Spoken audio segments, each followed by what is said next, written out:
r/nosleep. Hosted by you/SouthParkiscool. We can't leave our house. We weren't planning on this at all. Something is stopping us from leaving our house. We don't know what it is and we don't know why it's happening. No one picks up the phone when we call. Not even the police for some reason. No one has answered any of the texts we've sent either. We don't have a good explanation for anything right now. We don't know how long we're going to be in here for. It began one Thursday morning. We did our usual morning routine. When it came time for my sister, Jessica, to go outside to wait for the school bus, she walked up to me and told me she couldn't walk out the door. I was confused as to what she meant. Before I could respond, she offered to demonstrate it for me. She took a step into the doorway. As she did so, she was unable to move her foot through, as if there was something in the doorway stopping her from going outside. She then casually walked right into the doorway, only to slam into something. Something that wasn't visible. It had to have been a prank, I thought. She didn't back away from the doorway at all. Instead, pushed herself up against whatever was there. 2 seconds into doing so, she was forced backwards, slamming into the wall behind her with a thud. It was as if an invisible force had pushed her, but it still didn't look like anything was there in the doorway at all. I was concerned. "Are you okay?" I asked. "Kinda," Jessica said as she picked herself up off the ground. "Am I going crazy?" I tried it myself. I went up to the open door, then I took a step into the doorway. My foot wouldn't budge forward. There wasn't a screen or any sort of transparent object in the doorway. My foot just wouldn't go through. I kicked a couple of times. It felt like kicking a soft gym mat, but nothing was visible. Whatever was there was invisible. I could see the outside world as usual. The houses were the same. So were the trees. The view from the doorway was the way it always was. I put both my hands into the doorway. The force stopped my hands from moving through it. The force didn't have a texture. It was just a force. An invisible barrier. I couldn't nudge through it whatsoever. I stepped back. Jessica and I exchanged looks with each other. We both told our dad we couldn't exit the house. We both demonstrated what happened when we tried to step outside. After we did so, he had a deep look of confusion on his face. He tried it himself. He jumped as he hit the invisible wall, then he stumbled back a foot. He walked up to the doorway, then he pressed himself up against the invisible doorway wall. He pushed for a couple seconds, then he was pushed back into the wall behind him. At least that's exactly what it looked like. A force I couldn't see had pushed him. This began to unease me. Our mom tried to step outside as well, only for the same thing to happen to her. We all exchanged looks in silence. I did some reality checks to see if I was dreaming, like second glances to see if text changes. I made sure the text was actual text too, so as not to trick myself into falsely believing I was awake. In case I was dreaming. None of them checked out. I wasn't dreaming at all. I tried to crawl out of my window, only to slam my face into an invisible wall that was there as well. My mom told us she'd call the school. Seconds later, she told us they weren't answering the phone. "Well, I guess we're taking a sick day today," she added. I switched the TV on to see if the news was reporting anything like this. When I put the news on, they were beginning to report about a murder that had happened the previous night. 20-year-old Brendan Hayes was stabbed 10 times. I thought it was a coincidence when the name and age of the victim happened to match mine, but then they showed a picture of me from my grade 12 yearbook. Why are they showing a picture of me? I wondered. Then they showed the exterior of the house I was sitting in. The number on the house was the same, the white car sitting in the driveway was the exact same model with the exact same license plate. Then they showed a few pictures of me with multiple wounds, without giving out any kind of warning about graphic images. That wasn't usual for the news to do. As for the images themselves, I was surprised at how realistic they were. They looked like any images of bloody stab wounds, rather than some realistic Photoshop. I thought that if it was Photoshop, it was the most well-done Photoshop I had ever seen. My stomach sank. The report was about me being murdered. I wanted to assume it was a prank, but why would the news prank people with a fake report? Especially one about a murder? No murder had taken place at the house at all. I sarcastically took a look under my shirt to show myself that I wasn't murdered. I expected to see nothing concerning, however there were some light scars on my chest. I didn't recall anything happening to me that would have given me any sort of scar. Also, the scars were in the exact same places they were shown to be in the pictures on the news. I looked back at the TV.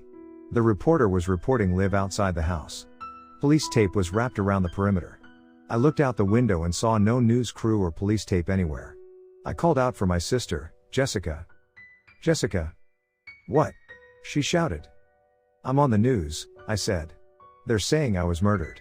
I don't know if it's a prank or not. It shouldn't be a prank since it's the news. Jessica stepped out into the living room. As she watched the news coverage, she had a deep look of confusion on her face. When the reporter said my name and showed my profile, I turned towards Jessica. They're saying I was murdered, and they're reporting live from outside the house, but no one is out there at all in actuality, I said. No? They're saying I was murdered, Jessica said. What do you mean? I asked. They're saying my name and showing my picture. No?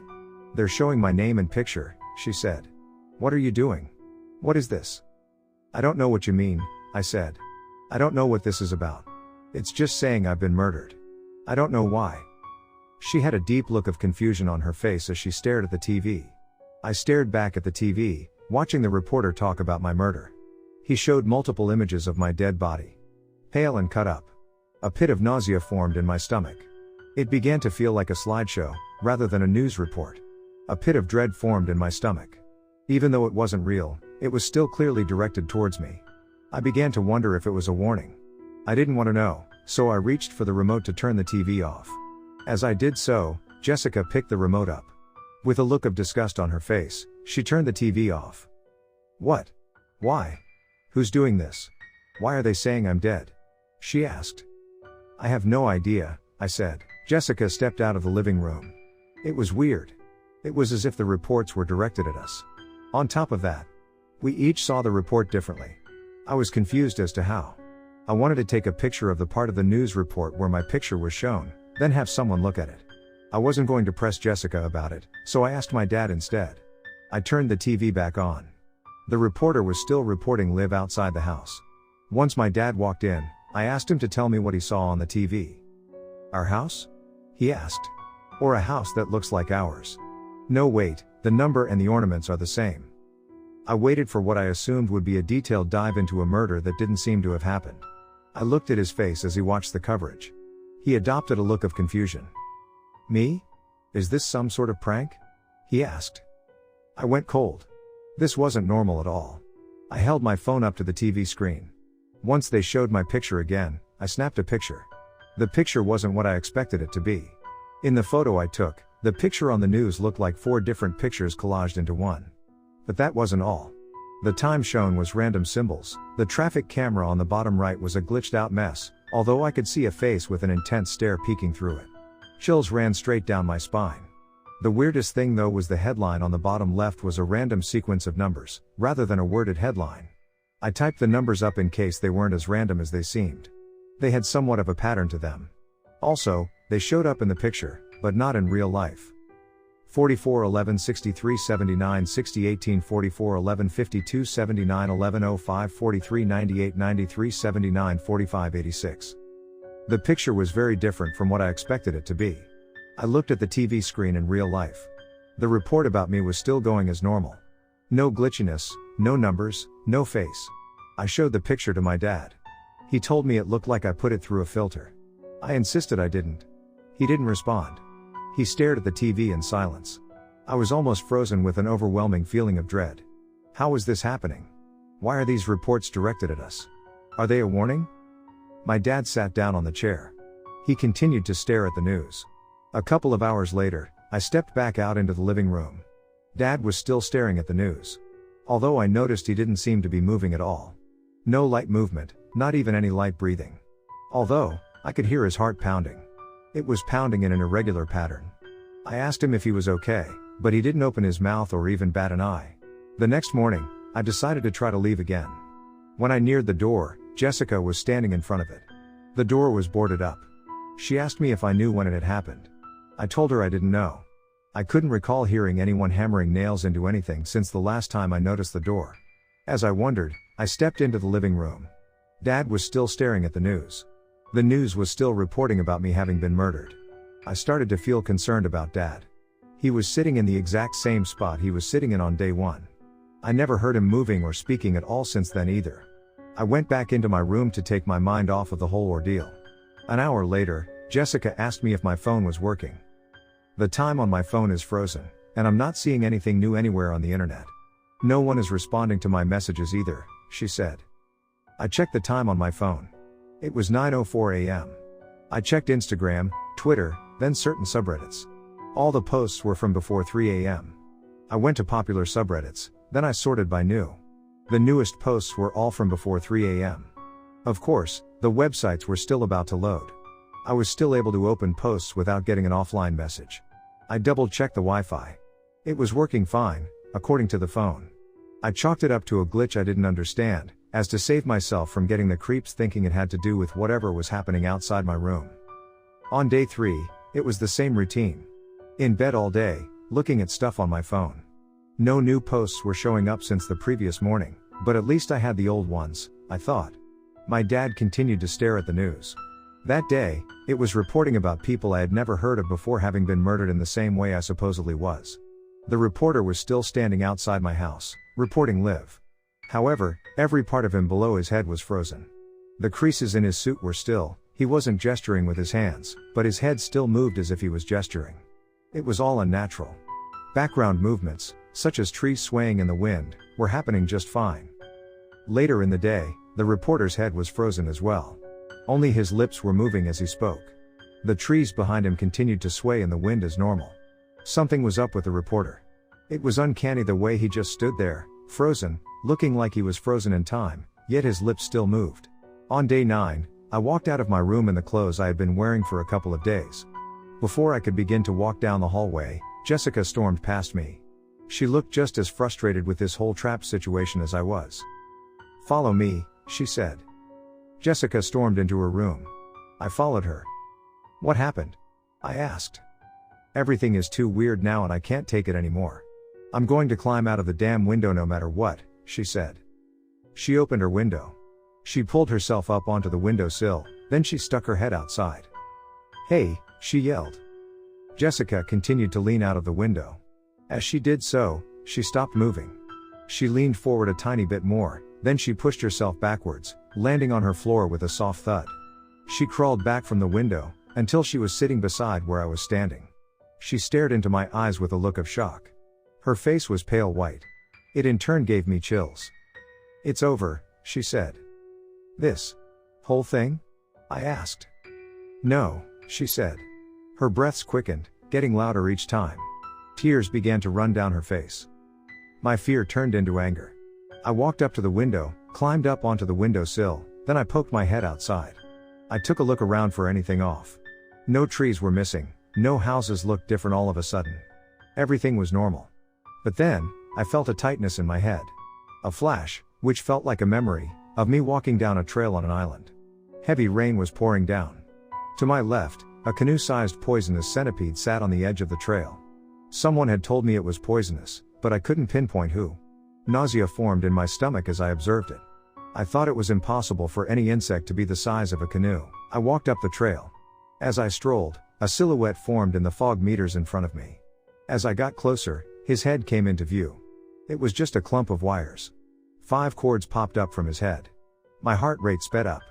Before I could turn around to run, the cords lunged at me. Once they touched me, I was choked with an amount of pain I could have never imagined before. Once the electrocution stopped, I sprinted away from him. I tried to think about something else, but everything in the vision got more vivid in response. Every detail became 10 times clearer. As I ran back down the trail, a fleeting feeling that something was wrong overcame me. A sense of dread strangled me to the point where I felt like I couldn't breathe. Knowledge of the island, along with the wider area around the island, which included other similar islands, began to pop into my head. I jolted my head back into the room. I fell onto the floor. With great relief, the vision stopped. I was confused as to what the vision was all about. What the point of it was. I didn't want to know anything more about that dark gut-wrenching place, so I decided not to look out that window again. After that, I accepted the routine. How long would the whole thing go on for anyway? I wondered. Maybe it will stop soon, I thought. I could take certain odd things anyway, like light voices I couldn't recognize coming from the basement despite no one having lived down there, arrived before the house locked us in, or came upstairs from the basement. My mom went down into the basement to find out who was speaking. I didn't want to feel any more fear than I already did, so I stayed upstairs. For all I knew, it could have been another trick by whatever was showing us horrible news reports about us that only we could see, with realistic-looking images of our fates included. It was week 2, day 5. Mom hadn't come back upstairs at all, which just validated the fear I had of something being down there. Whatever that something was, I wasn't going to be dumb enough to go check it out. At the end of week 2, we ran out of food. We still had water though, at least. Despite any optimism I had, I started to get anxious about the idea of starving. My stomach rumbled for hours. At one point, the hunger turned into an ache. I chose to blindly hope that climbing out of my window would be different from climbing out of my sister's window. I opened my window. As I poked my head out of my window, the vision of the dark island came back, along with a choking dread. It's just a trick, I told myself out loud. But then I saw it. A person with a clump of wires for a head. His clothes had multiple holes in them. His hands were a mixture of green, gray, and brown. They looked disgustingly rotted. Within the holes of his clothes, I saw more of his rotted-looking flesh, along with some more wires. He stood in the backyard, only meters away from the window. I froze. 5 cords poked up from his head, each aiming towards me. He began to take steps towards me. My breath sped up. I pushed myself backwards onto my bed. I sat up, then I reached for the window. I slammed it shut. I looked out the window, noticing the wire head was gone. Despite his disappearance, the dread inside me remained. My heart was pounding. I knew I wasn't going anywhere from that point on. I alternated between a dreadful pit in my stomach and a light aching pit in my stomach. At one point, the dread seemed to have overcome the hunger for the most part. I knew I was going to starve to death as long as I was trapped in the house. I didn't want to go through death. Especially not a long excruciating death, if starving counted as one. I began to have multiple panic attacks. It felt like I was falling into hell. Intense dread, cold sweats. I needed to at least get some food or else my death would happen. I needed to get out of the house. My dad continued to stare at the news. This doesn't sound possible, but he hadn't eaten anything since he began staring at the news. He should have starved by the end of week 3, but he didn't. It was weird. I checked his heart rate again. It was still erratic. It was just so unnatural. At the end of the week, he began to look frozen in time like the news reporter. I looked at the TV, noticing the reporter was still frozen as he spoke. Background movements, such as trees swaying in the wind, were still normal. The reporter was just too off. Chills ran down my spine as I wondered what was going on with him. On week 4, day 4, I realized I hadn't spoken to Jessica for a little while. I knocked on her door. She told me I could come in. When I opened the door, I saw her room in a state I never thought I'd see it in. Demon-shaped symbols had been drawn all over her walls. Weird symbols were drawn on sheets of paper and on torn-out pages from novels which were spread out all over the room. Her TV was laying on the floor, beside the TV stand. The screen had a dozen holes in it. The wires were cut. On her TV stand was a symbol that looked like it was scratched right into the wood of the stand. A circle with a horizontal line running through the center of it, with 3 downward pointing arrows within the middle of the circle. A word was etched above the symbol. Woodward. What did you do in here?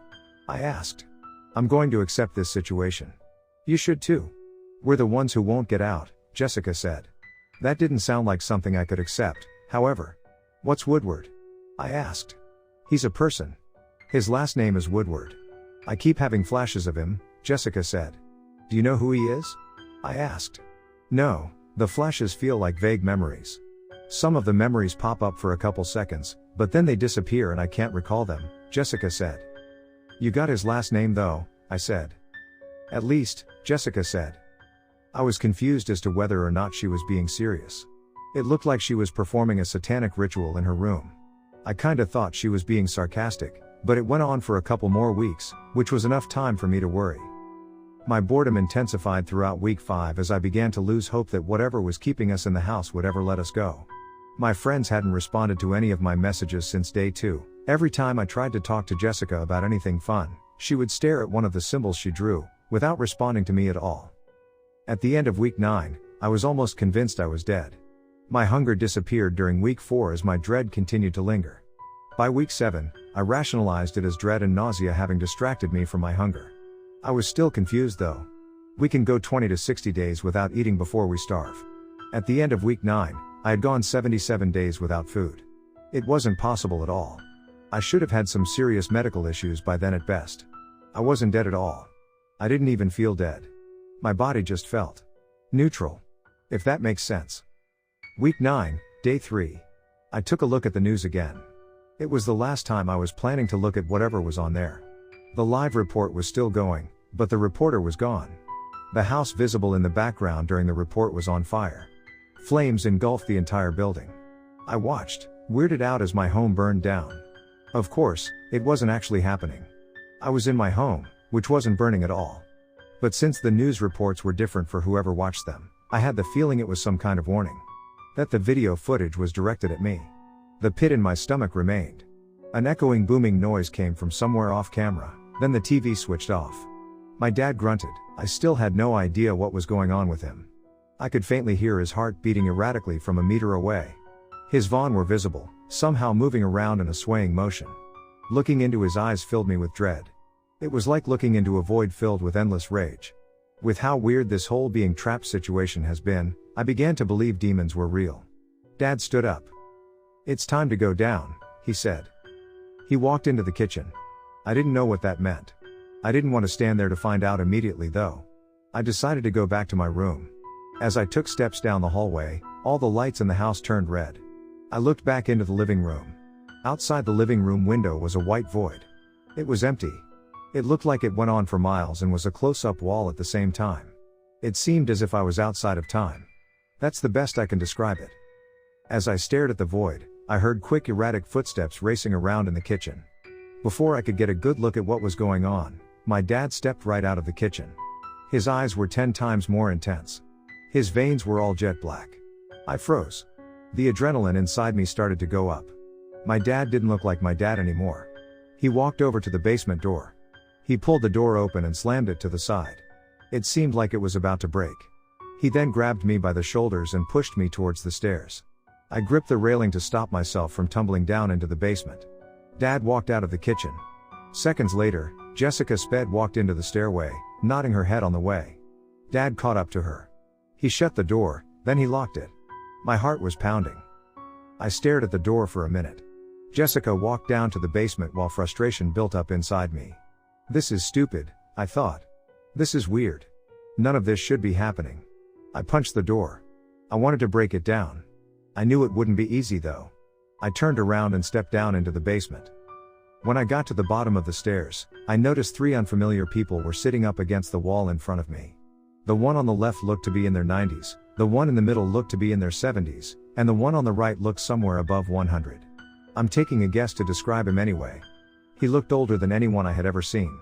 One other thing I noticed was the sheer amount of scars all over each of them. Some looked fresher than others. I had never seen them before. They weren't downstairs neighbors. Nobody came into the house while the doors were locked or boarded up. I made eye contact with each of them. "Who are you?" I asked. The one on the right introduced himself as Ron, the one in the middle introduced herself as Betty, then the one on the left introduced himself as John. It kinda spooked me. I had never heard anything coming from down there before.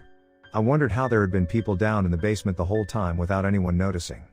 Before I could ask them any questions, Ron asked me a question. "That your mother?" he asked, gesturing to a space to my right. I looked to my right. My mom was sitting down at the right end of the basement, staring up at something written on the wall. "We're out of defenses. Wicked and ravaging demons." I looked back at Ron. "Yes. What's she doing?" I asked. "She came down here weeks ago," Ron said. "She looks catatonic all the time. She wrote that thing on the wall. It looks like a quote from some novel, but I wouldn't be surprised if it was real based on all the wicked things I've been through. I have no idea where those rampaging demons are, and she won't tell us. Probably just her imagination. Well, hopefully." "How have we never seen you before?" I asked. "I like to insist that we're in hell," Ron said. "We kicked the bucket without being aware of it and now we're trapped. I mean, that might sound silly to you, but there's no other way we've been able to live on without food for all this time. We should have starved after the 5th week.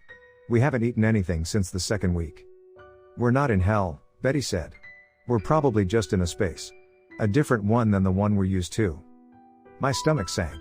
This whole thing has happened to other people as well. People who were just as confused about this thing as I was. The world around us had gone weird. I wondered how big this thing was. Based on the small number of people here, I wanted to assume this wasn't some mega-scale thing. So I chose to assume it was only happening at this house or maybe at 2 or 3 other houses. Because who knows, right? We can't be the only ones. This situation seemed too unique for me to assume it was happening at more than 1 or possibly 2 houses. I didn't want to imagine how this situation would go down at an entire school or the White House. I had no idea what else to say. This was too confusing. It was unrealistic, unless we really are in a place outside of time, like how it has felt. If we are, that still doesn't explain how we are still alive without eating for so long. I decided to find out if Ron, Betty, or John knew more than I did about this situation. I walked up to them. "Do any of you know why this is happening?" I asked. "We don't have any clue," Ron said. "Everything just stopped working. We couldn't leave the house, family members started acting all possessed, then they locked us down here in this basement." "What happened to you?" "The same things," I said. "With fake news reports included." "Fake news reports?" Betty asked. "Yes," I said. "On the news, it showed live reporting outside of the house that clearly wasn't happening when I looked out the window. The reports were psychologically directed towards my family and I. I then recalled the voices I had been hearing. I realized they must have been coming from the people who were down here. The voices matched. However, I only noticed those sounds when what happened to them was happening to me. Now my family is down here too, locked in the basement just like they were. With that, I assumed the house would go back to normal, then no one would hear us rotting down here. I felt cold thinking about it. At least, some people would notice us down here whenever the house ended up witching out on them, but I don't want this cycle to keep going. I looked over to my left, away from everyone. I needed as much of a break as possible. A pit formed in my stomach when I noticed it. A bone covered in blood laying up against the wall at the end of the basement. I turned my head back towards Ron. "Where is that bone from?" I asked. Betty and Ron exchanged looks. "Sometimes, people come down here," Betty said. "Families. They get locked down here by a fellow family member. They don't always make it though. At least they found some way out. A way that doesn't seem to work for us. They're the lucky ones. As for the bone, don't feel too concerned about it or about any of the other ones." I wanted to scream. Were they being serious? Their tone sure sounded serious. Also, the scars all over them. And what they said about them not being able to find a way out. Also, what they said about the bone. And the other bones? Also, the fact that one bone was sitting there all by itself? I almost threw up. I wondered if there was any way I could communicate with the outside world at all. I needed to get this out more than ever. I knew I only heard the sounds from the people down here while the weird stuff in the house was happening, so I wouldn't be able to get anyone to come down here. My dad didn't seem like an option at all either. I checked my phone to see if I could access the internet. I found I could access the internet if I stood at a certain place against the back wall of the basement. Things were updating just fine on there, which was a plus. I knew right then I could get this story out. There was a catch, however. The internet changed every couple of hours. Many web pages would change appearance completely. Some websites I had never heard of before filled the search results. The timestamps on articles changed too. Sometimes article dates would all be from before 2010. Other times, articles would be dated to 2024 to 2027. At certain times, all the apps on the phone would disappear for a couple hours before returning. Occasionally, the phone would shut off. No matter what the battery was at. I wouldn't be able to turn it on at all for a couple hours. I found the glitch to be weird and disruptive. Was it a trick to throw me off? Was it a legit time skip? I was ready to believe anything at that point. With the glitch, I could only type up any documentation in my notes app, so that's what I began to do. I checked an online calendar. It said it was July 22, 2004. I didn't have any registered accounts back then. I was only 3 years old, and Jessica was only born that year. I waited a couple more hours, then the date changed to November 23, 2025. I was confused. I thought I might as well post in the present. It took a day of waiting, but the calendar day changed to May 3, 2022, which was the day I thought it currently was. I had counted the days throughout this whole ordeal. 82 days had gone by so far. It began on February 10th. That means May 3rd has to be the present day. Before I did anything else, I wanted a better time frame for how long the cycle had been going on for so far, especially so I could include it in a documentation of this experience in an internet post, so I asked Ron, Betty, and John how long they've been in the basement. I was hoping it wasn't too long. My phone battery was down to 30%, so I needed to put this documentation into a post sooner than later. I wish I hadn't asked. I was 15 when the house trapped my family and I inside. I might be about 90 now, but I'm not too sure, John said. I was 22. I've never been so great at counting, but John insists I'm around 75 now, Betty said. I was 19. I gave up counting the days at around 65, Ron said. John could tell you, I said. John and Betty only made their way down here when I was around 75 to 85, Ron said.